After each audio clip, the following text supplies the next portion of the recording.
Salut à tous et à tous. Donc aujourd'hui une nouvelle vidéo, vidéo aviation. Donc on va parler de Spirit Airlines. On va parler d'Air Antilles Express. Et on va conclure la vidéo avec le MD-11 qui doit retourner en service. Donc c'est parti sans plus attendre. La compagnie aérienne Spirit Airlines a cessé ses activités en 2026. Donc c'est une compagnie aérienne basée en Floride. C'est une compagnie qui a eu vu le jour en 1984, je crois, et qui a pris le nom de Spirit Airlines en 1990. Elle a commencé ses opérations avec les avions de McDonnell Douglas MD-80, c'est-à-dire MD-81, 82 et 83 et 87. Puis la compagnie est passée aux Airbus A320 et A321CO, puis des A320 Neo et A321 Neo. Donc la compagnie a mis la clé sur la porte, la compagnie a déclaré forfait suite à la crise pétrolière qu'il y a en ce moment. Car ça faisait 2 ans que la compagnie avait été en difficulté. Du coup, la compagnie a dû fermer ses portes à cause des prix élevés du carburant.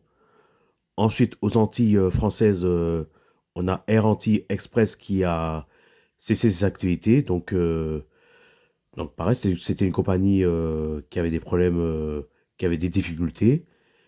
Et le tribunal de commerce de Pointe-à-Pitre en Guadeloupe l'a déclaré en faillite. Donc Air Antilles Express est une compagnie régionale qui a vu le jour en 2002. Sa flotte était constituée d'ATR 42 et ATR 72. La compagnie a même utilisé des ATR 72-600. Forcément, la fermeture d'Air Antilles Express va impliquer une hausse des prix des billets inter-îles sur les Antilles.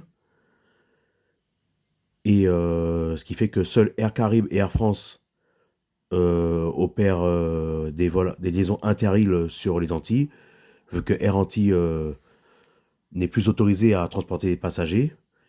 Ce qui fait que Air Antilles perd son CTA, son certification de transport aérien.